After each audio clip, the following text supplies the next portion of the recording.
தக்காளி விலை கடந்த வாரத்தை விட 2 மடங்கு உயர்ந்துள்ளதால் இல்லத்தரசிகள் அதிர்ச்சி அடைந்திருக்கிறார்கள். அன்றாட சமையலுக்கு பயன்படுத்தக்கூடிய காய்கறிகளில் மிக முக்கியமானதாக தக்காளி இருந்து வருகிறது.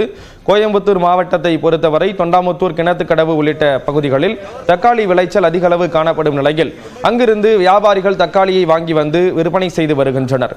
தற்போது வரத்து குறைந்துள்ளதால் தக்காளி விலை கிடுகிடுவென உயர்ந்துள்ளது.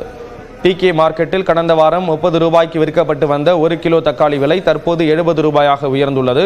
இதனால் இல்லத்தரசிகள் வழக்கத்தை விட குறைந்த அளவில் தக்காளிகளை வாங்கி செல்கின்றனர்.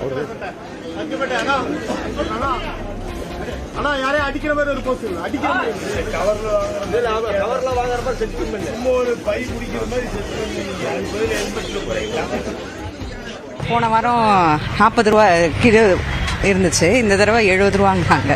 கஷ்டம் இல்லைங்களா? தக்காளிங்கிறது ரொம்ப பேசிக்கான ஒரு விஷயம், அது இல்லைன்னா ஒன்றுமே செய்ய முடியாது. அதனால கொஞ்சம் கம்மியாச்சுன்னா பரவாயில்லைங்க. 70 ரூபா இருக்குங்க. நாளைக்கு சாமி கும்பலான்னு சொல்லிட்டு வாங்க வந்தோம். 70 ரூபா இருந்தாலும் ஒரு 1/4 கிலோ மட்டும் வாங்கிட்டு போலாமேன்னு சொல்லிட்டு வந்திருக்கோம். மழை குறைந்து அடுத்த விளைச்சல் வரும்போதுதான் தக்காளி விலை குறைய வாய்ப்புள்ளதாக வியாபாரிகள் தெரிவித்தனர். சார் 1.5 மாதத்துக்கு முன்னாடி, 2வது கிளைமேட்டு சரியில்லைங்க, 3வது பனிங்க. இந்த 3 சேர்ந்துன்னா தக்காளி விளைச்சல் நிற்காதுங்க. இந்த விலை எவ்வளோ நாளைக்கு இருக்கும்? இது ஒரு 2 மாதம் 1.5 மாதம் இருக்குங்க. இதே போன்று சேலம் உழவர் சந்தையில் 1 கிலோ தக்காளி 60 ரூபாய்க்கு விற்கப்படும் நிலையில் சில்லறை விற்பனையில் தரத்திற்கு ஏற்ப 80 ரூபாய் வரை விற்பனையாகிறது. வரத்து குறைவால் வரும் நாட்களில் தக்காளி விலை மேலும் அதிகரிக்கக்கூடும் என வியாபாரிகள் தெரிவிக்கின்றனர்.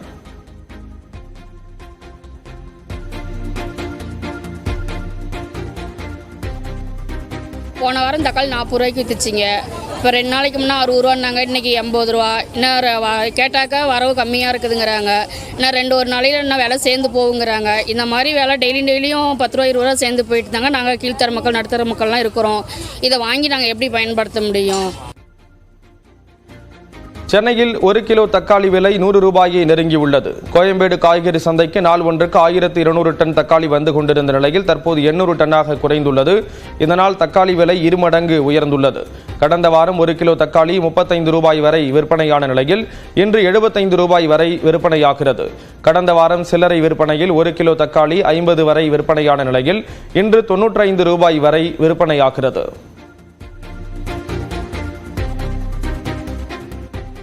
தமிழக வெற்றி கழகம் ஏதோ பேருக்கு வந்த அரசியல் கட்சி அல்ல என்று கூறியுள்ள விஜய் வீறு கொண்டு எழுந்து வெற்றி காணப் போகும் கட்சி என்று தெரிவித்திருக்கிறார். யதார்த்தமாக இருப்பதை விட எச்சரிக்கையுடன் களமாட வேண்டியது அவசியம் என்றும் தொண்டர்களுக்கு அவர் அறிவுறுத்தியிருக்கிறார்.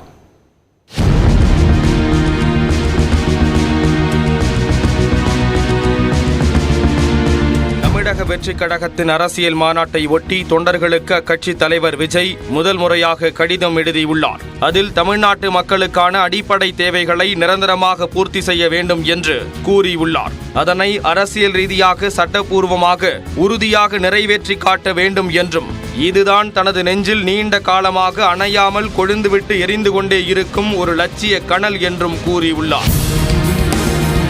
பொறுப்பான மனிதனைத்தான் குடும்பம் மதிக்கும், பொறுப்பான குடிமகனைத்தான் நாடு மதிக்கும், அதிலும் முன்னுதாரணமாக திகழும் மனிதனை தான் மக்கள் போற்றுவர் என்று கூறியுள்ள விஜய், தமது கட்சியினர் இம்மூன்றாகவும் இருக்க வேண்டும் என்பதே தனது பெரு விருப்பம் என்று தெரிவித்துள்ளார். மாநாட்டுக்கான ஏற்பாடுகள் தொடங்கி மாநாட்டில் பங்கேற்பது வரை நம் கட்சியினர் இராணுவ கட்டுப்பாடுடன் இயங்குவர் என்பதை இந்த நாட்டுக்கும் நாட்டு மக்களுக்கும் உணர வைக்க வேண்டும் என்று அறிவுறுத்தியுள்ளார்.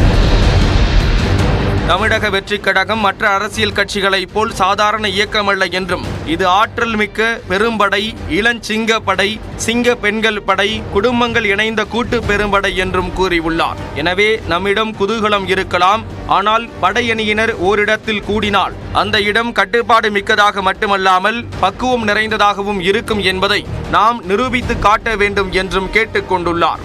இவர்களுக்கு அரசியல் என்றால் என்னவென்று தெரியுமா? மாநாடு என்றால் என்னவென்று தெரியுமா? களத்தில் தொடர்ச்சியாக நின்று வென்று காட்ட இயலுமா என்று ஏகப்பட்ட கேள்விகளை நம் மீது வீசுவதில் அதீத விருப்பம் கொண்டவர்களாக சிலர் இருப்பதாக விமர்சித்திருக்கக்கூடிய விஜய், இந்த மாநாட்டை வெற்றிகரமாக நடத்தி காட்டும் போதுதான் தமிழக வெற்றி கழகம் ஏதோ பெயருக்கு அரசியலுக்கு வந்த கட்சி அல்ல என்பது அவர்களுக்கு புரியும் என்று கூறியுள்ளார்.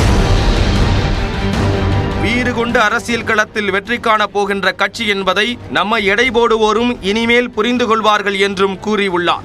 மக்கள் இயக்கமாக இருந்த நாம் மக்களோடு மக்களாக நின்று களமாடி அரசியல் உரிமைகளை வென்றெடுக்க போகும் இயக்கமாக மாறிவிட்டதாக கூறியுள்ள விஜய், அரசியல் களத்தில் வேகமாக இருப்பது எவ்வளவு முக்கியமோ அதைவிட முக்கியம் விவேகமாக இருப்பது என்றும், யதார்த்தமாக இருப்பதை விட எச்சரிக்கையுடன் களமாடுவதும் அவசியம் என்றும் அறிவுறுத்தியுள்ளார்.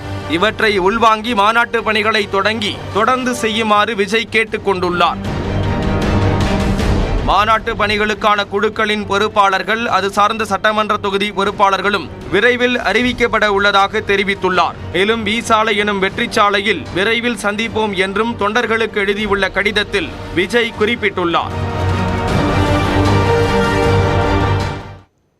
தமிழக வெற்றி கழக மாநாட்டிற்கான பந்தக்கால் விக்கிரவாண்டியில் நடப்பட்டது. விழுப்புரம் மாவட்டம் விக்கிரவாண்டியில் தமிழக வெற்றி கழகத்தின் கொள்கை பிரகடன மாநாடு வரும் 27ஆம் தேதி நடைபெறுகிறது. மாநாட்டுக்காக விக்கிரவாண்டி அருகே வி சாலை கிராமத்தில் சுமார் 176 ஏக்கர் நிலம் தேர்வு செய்யப்பட்டுள்ளது. நிபந்தனைகளுடன் காவல்துறை அனுமதி வழங்கிய நிலையில் மாநாட்டிற்கான ஏற்பாடுகளை அக்கட்சி மேற்கொண்டு வருகிறது. இந்நிலையில் விக்கிரவாண்டியில் தமிழக வெற்றி கழகத்தின் மாநாட்டிற்காக இன்று அதிகாலை 4:35 மணியளவில் பந்தக்கால் நடப்பட்டது. கோயில், தர்கா, தேவாலயங்களிலிருந்து கொண்டுவரப்பட்ட நீர் கலசத்தில் ஊற்றப்பட்டு மாநாடு நடைபெற உள்ள இடத்தில் பந்தக்கால் மற்றும் வேல் கம்பம் நடப்பட்டது.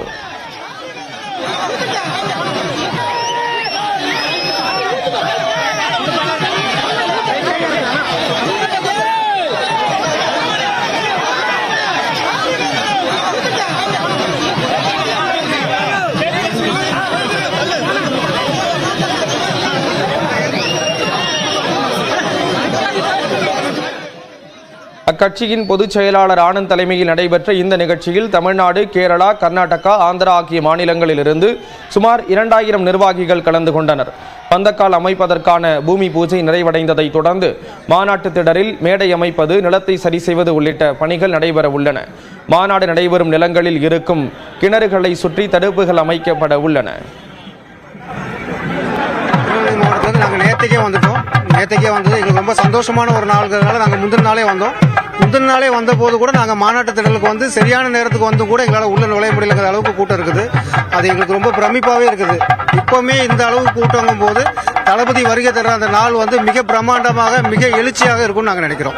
மாநாட்டில் பெண்களுக்கு என்னென்ன இம்பார்ட்டன்ஸ் கொடுக்கணுமோ ஒவ்வொரு தொகுதிக்கும் 2 பெண் பொறுப்பாளர்கள் போட்டு செஞ்சிருக்கோம்.